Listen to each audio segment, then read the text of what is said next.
Hey everybody, how you doing? I'm Dr. Boyce Watkins from Your Black World, reporting from Decatur, Illinois at Millikan University. The Black Student Union invited me up to talk about uh, the interesting racial dynamics on their campus, which it's kind of happening everywhere.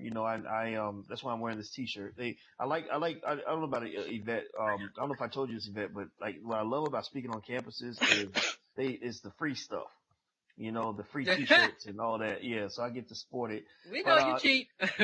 I know, right? It saves me a trip to Walmart. Um, for Oh, my I'm going to clothes. Walmart. I'm playing. Yeah, don't shop at Walmart, right? But anyway, I did mention that I've got my homegirl and partner in crime, Miss Yvette Carnell, on the line. How you doing today, Yvette?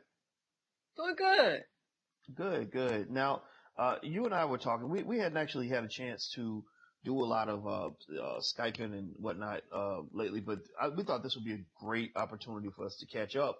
I was talking to you today about my upcoming trip to Atlanta, and what came across my feed was this interesting story about an arrest that involved Professor Imani Perry at Princeton.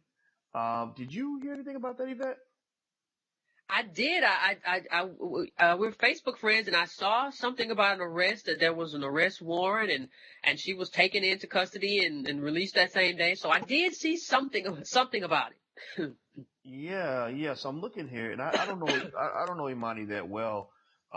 She did participate in one of our forums a couple of years ago, but that's pretty much all I know. And I was reading this article, and it was in the New York Times, and it says a black Princeton professor is protesting her arrest during a traffic stop last week, saying she was mistreated because of her race by two white police officers who searched her and handcuffed her to the table. And so basically what they said in the article, so this got my attention. I was kind of curious, what's going on. And it says that Professor Perry, who is a professor of African American studies at Princeton, that she was stopped at 9:30 a.m. on Saturday for driving 67 miles per hour in a 45 mile per hour zone. So she's about 22 miles an hour over the speed limit, which we have to admit that's pretty fast. But that's not, I mean, that doesn't warrant an arrest in my opinion, but I have heard of officers saying that they would arrest somebody, if they're driving like a significant amount over the limit. But then, what was interesting is, so Dr. Perry posted a message online that says that she was arrested over a single parking ticket. Now, Captain Sutter, Nicholas Sutter, he came back and said that the officers who stopped her, and she was with a man at the time, they learned during a routine check that her driving privileges had been suspended and the warrant had been issued for her arrest over two unpaid parking violations in 2013. Um, what are your thoughts on this, Yvette? I mean, my initial thought is the whole idea of arresting people over parking tickets is kind of trash, because or any kind of ticket. I don't even care if it's a speeding ticket. The idea of you put somebody in a cage over parking tickets is kind of crap, right? Because the reason you're putting people in jail is you're trying to protect, the community. These people are a danger. That's the reason you put human beings in cages, is so that they don't hurt other human beings. And I don't think Imani Perry's parking tickets rose to the level of, to be arrested. But then the other part is like, I saw that he had a warrant. He had a warrant for her arrest, and you have to ask also if there is an active warrant, what choice does he have as like a peon in this corrupt system, other than to kind of take her in custody? Mm. So do you feel? I mean, it's almost like you could sort of look at this as three levels. If you hear that she's protesting this, and I assume that the New York Times didn't find this by digging it up, that somebody made a phone call, right? Imani's got some reach, she's got some influence, so you're almost thinking. I immediately in my mind compared it to the Henry Louis Gates situation back in Uh-huh. '09, when Gates went out of his way to publicize his inconvenience with the police, as almost like an exercise of power to kind of say, oh, you can't do this to me, right? Now, on one level, you can say, okay, well, maybe her protest, because remember she said, I'm protesting the arrest, or at least the New York Times says that she's protesting the arrest. So you can say, okay, are you protesting it because you're black, that somehow you were treated differently because of the color of your skin? If so, then I think the burden of proof is on her to show exactly how they would have dealt with this differently if she had been white, right? But then there's that other level where you have to wonder, is it because she's a Princeton professor that, that maybe she feels that this is inappropriate, right? I'm a black person and I'm a Princeton professor, so you can't do this to me, right? And that was my issue with the Gates situation, was that I wasn't really sure how to feel about Gates, because I hadn't really seen Gates protest mistreatment of black people who were not Harvard professors. I had not seen him really be vocal about that, but it was almost as if he kind of said, well, I'm a black man who teaches at Harvard. You can't treat me this way. And then there's the third level, which I think speaks to what you were saying, which is maybe it makes sense just to protest just the sheer hilarity of locking people up over a parking ticket. And it seems like that would be the appropriate protest, right? I mean, or is there something else going on here? I think the overcriminalization of all people right now is the appropriate protest. I mean, we're sure enough, like, poor black people, or poor people in general, and black people are disproportionately poor, are targeted more than other people. In wealthy people who live in wealthy neighborhoods, typically not so much. I think this, I don't know, I wasn't there, but you could make the argument that this officer took her in because there's a warrant and he got to take her in. I think the Gates situation was much more egregious because this dude is at his own house. He doesn't have a warrant or anything. You know that he's at his own house, and you take him to jail anyway just because you're pissed. You know what I mean? Just because you don't like the way he talked to you or whatever. Sure enough, he's also a professor. He's doing his thing. He's an elite guy. That's true enough. But the officer could have left him at his house. In this case, you have to wonder, like, if there is, and if I'm understanding this correctly, there's an outstanding warrant. If there's an outstanding warrant, I don't know that a police officer can say, peace out, I'm gonna let you go. You know what I mean? So for me, that's the question. There's an outstanding warrant. I don't know what else that this police officer could have done. And that doesn't make it right what happened to her, though, because nobody should go to jail for outstanding tickets. So the question becomes, why are we in this, what are we going to do about this era of, like, overcriminalization? Well, you can arrest somebody for just about anything. It's not. So I think in these situations, I think it's not necessarily good to just immediately jump to this is automatically a racial incident. And I think I was talking to you about a video. I can't remember. I meant to look it up. But I can't remember. There was a professor, and she was walking in the street, and but before the video was released, and she said, I was stopped by these officers. I was taking my morning walk, and I was so offended. It was like, you were walking in the street. Now, I'm not saying that Imani Perry necessarily did anything that warranted her arrest. I don't think anybody should be arrested for tickets. But the point is that the issue to me seems like the overcriminalization of people, of human beings. Like, this shouldn't be an arrestable offense. Having parking tickets or outstanding parking tickets shouldn't be something that a police officer can put you in cuffs and take you to jail about. I don't know that it's necessarily a racial incident, though, because we also know that class and race intersect. We also know that people that live in neighborhoods with incomes above, I think it's either 150 or 200, don't have the same kind of interactions with police normally that poor people have. A poor guy in the trailer park is probably going to have a poor white guy in the trailer park is probably going to have a worse interaction with police than a black person who lives in a neighborhood where the median income is $200,000 a year. So we know that class and race intersect. So given where Imani Perry is in that class structure, I don't know if I were her, if I would have been quick to be like, this is a racial incident. I would have been like, this is an over-policing incident, and that's how I would have framed it. Yeah, you can't help but wonder if what this does to the credibility of the racial struggle that we're enduring in the country right now.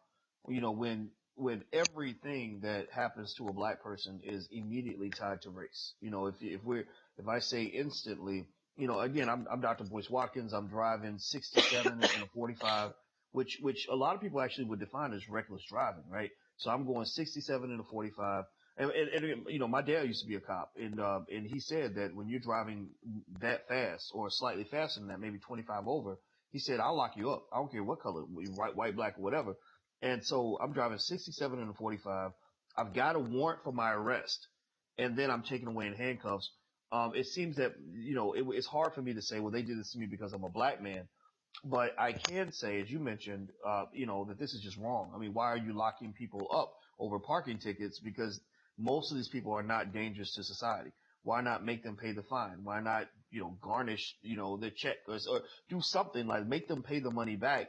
And it's funny because that even goes deeper to, I know someone recently, a mother, just a respectable, law-abiding mother, or relatively law-abiding, I guess, who's going to do 9 years in prison over the misallocation of a grant that she received, for a government agency she worked for. Now, it doesn't mean she didn't do anything wrong, but I thought, well, why don't they just make her pay the money back plus a penalty? Why are they taking this mother and wife out of her home, and putting her away with dangerous criminals? That's kind of crazy to me. So I think that would have been a better play for Imani. And I think that you have to just be really careful when you are these powerful people with big important platforms where you can pick up the phone and call the New York Times. Remember, most black folks on the street can't call the New York Times and have them give a damn about them being arrested. What drew the New York Times' attention is that she's a Princeton professor, and there are a whole lot of people who are being arrested unjustly who are not Princeton professors. And also, in terms of race, there are a lot of black folks who are going through this every day. So we just got to keep that in mind. So those are my thoughts. I'll let you get the last word, Yvette. No, I agree with most of what you said. I agree that, framing is kind of important, in terms of how we look at things. And there's a lot that's happening right now. Black people are the poorest. We're like kind of like a permanent underclass. So black people are getting the worst of what's happening. But, part of it has to do with like I just said, we're the poorest. It's not always, it's not like the DC, these people with black skin. These people can't defend themselves. So, we can ground them down and do what we want to them because what are they going to do? Who are they going to talk to? Poor people don't really have political power in America. So I think that's what happens. So I think when you look at this, I think I would be very careful. Like, you have to have something that says, like, this is a racial, like, let me think about this. Is it possible that this is just over policing? Is it possible that this is where we are? And I think you have to be very careful because we hear so much about race now. I think we have to be careful in terms of how we attribute and how we assign blame in these sorts of cases. So for me, this case, until I know differently, I haven't, maybe there's more to the story and I always leave that door open. But for me, this is an issue of over policing. Why do we have a law in place that puts anybody in jail for having outstanding parking tickets? That's not anything. Somebody could lose their job by you locking them up. They can't call in or whatever because they got parking tickets. To me, I'm outraged about that. That's what outrages me. So it's not so much about, whether or not the cop was racist. Cause even if the cop wasn't racist, like, even if the cop had said, I'm going to let you off. I'm going to let you off. You go home and take care of these parking tickets. I'm still outraged that law is on the book. You know what I mean? Like, if she had gotten a black cop or whatever, the black cop had said, go ahead, I'm not going to do anything about it. I'm still outraged because that means she had to get the hookup to get out of it. You know what I mean? So I'm outraged this law is on the books. I'm not outraged because it happened necessarily to a black person. That makes sense. This is inhumane in my view. And that's how I see it. Mm. Well, I think the questions I would ask Imani if I were to talk to her are, if you were just Imani Perry, a young black mother, who wasn't a professor at Princeton, who did not have a doctorate, how, we know the New York Times wouldn't have covered the arrest because it's a routine thing. How outraged would any of us be, if that regular mother who's not a professor at Princeton goes through that same experience? And that speaks really a lot to your point. And secondly, I would ask her if the officers had given her preferential treatment. See, sometimes we may not just protest what we think is disparate treatment, but we may define disparate treatment to mean a lack of preferential treatment, right? Like, I'm a Princeton professor, so therefore you should have treated me differently from the way you would treat everybody else. Yes, the law says that when you get this arrest warrant, you're supposed to execute this when you see me. But because I am who I am, you're supposed to give me preferential treatment. So therefore, I am outraged because you did not give me what I feel I am entitled to. Right? Does that make sense? You see what I mean? Yeah. I understand exactly what you're saying. Right. So ultimately, I think we just have to be really careful. I think all of us in this elite class, because I put you in that class. You're a public figure. I'm a public figure. Imani's a public figure, and we have to be very, very cautious about sort of how we analyze these things and how we interpret what is truly disparate treatment and what isn't. Because what's important is that if we don't maintain the integrity of sort of being fair in terms of how we assess these situations, what we're doing is we're undermining the entire struggle for the entire community. Because we're screaming, we become chicken littles. Everything is race, everything's race, everything's racial. Mm-hmm. Sometimes you just had an arrest warrant and they executed the arrest warrant. And so you got to make sure you pick your battle on the right issue. Yvette, I totally agree. Well, you know what, Yvette? I can tell you sniffling and sneezing. I want everybody to know Yvette is not 100%, but even when she's like 70%, she's like 80% like more effective than everybody else. That's the only way I can compete with her on the even playing field is when she's sick and her brain's a little slower. But yeah, so just so you guys know, Yvette, I'm going to see Yvette in Atlanta this week. And the reason I'm going to Atlanta is because I'm going to be at the Elementary Genocide screening, an extraordinary film by Raheem Shabazz. I'm in the film, Umar Johnson's in the film, Zaza Ali and a few other people. I recommend you come out. I think the screening's at Georgia State on Saturday night. You can find out more at elementarygenocide.com, elementarygenocide.com. You gonna come out, Yvette? I'll come out. Yeah, all right. If you gonna be there, are you gonna be there? I'll come out. Okay. See, I put you on the spot. I put her on the spot. But I hope the rest of you will come out as well and support what Brother Raheem is doing. And I appreciate his efforts as a filmmaker.